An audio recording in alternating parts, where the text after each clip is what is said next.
লাখ টাকা বেরোবে। 10 টাকা দিয়ে যায়।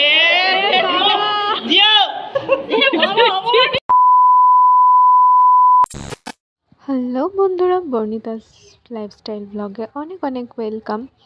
এখানে দেখো আমার ভাই বলি হতে যাচ্ছে। আজকে ছিল আমার ভাইয়ের আশীর্বাদ। এইদিকে দেখো ওর শ্বশুরবাড়ির লোকজন চলে এসেছিলো আর ও এখানে বলির পাঠা হতে ঢুকছে। তো তারপরে ওর আশীর্বাদ পর্ব শুরু হয়ে গেল। প্রথমে ওর মা আশীর্বাদ করেছিল, একে একে সবাই আশীর্বাদ করছিল। এরপর ওকে পায়েস খাইয়ে দিল আর তারপরে ওর দাদু চলে গেছিল আশীর্বাদ করতে।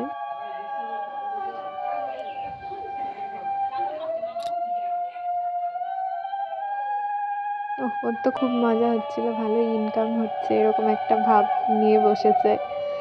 দিয়ে এখানে ওর ঠাকুমা আশীর্বাদ করে নিচ্ছে।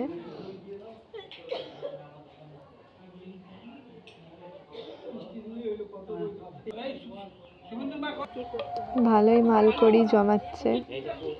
আর এখানে ওটা ওর একটা মামা দাদু আশীর্বাদ করলো। তারপরে ঠাকুমা আশীর্বাদ করলো। একে একে সবাই আশীর্বাদ পর্ব শুরু করে দিল।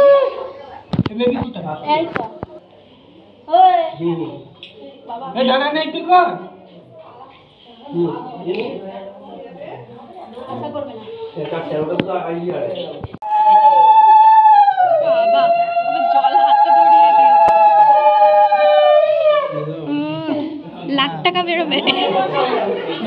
10 টাকা দিয়ে যায়।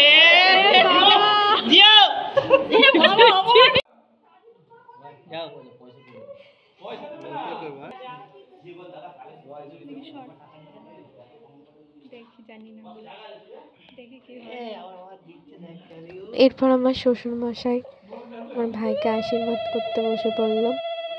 ধান দুব্য দিয়ে দিয়েছিল। তারপরে আমি ওনাকে বলে দিলাম কি কি করতে হবে, তো উনি সেই মতোই নিল। জল খাইয়ে দাও, একটু তাপ দিয়ে দাও একটু।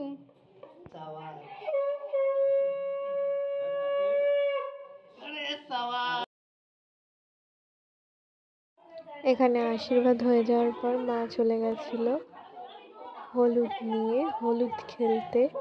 এইটা খুব ভালো লাগে, এই জিনিসটা পুরো ভালো মতো গুলেছিল। প্রথমেই আমার শ্বশুরকে দিয়ে শুরু করেছিল। আমার শ্বশুর বলছে না না দেবেন না, ঠান্ডা লেগে যাবে। তো যাই হোক, তারপরে আমার ভাইয়ের শ্বশুর বাড়ির সবাইকে দিয়ে দিল। ওরাও খুব ভালো মনে দেখেছিল। ভালো মানে খুব মজা হয় এইগুলোতে, এই রিচুয়ালসগুলোতে। এখন একবার হলুদ খেলা হয়, আর যখন ছেলে মেয়ের বিয়ে তখন তো হয়ই। খুব মজা করা হচ্ছিল এখানে।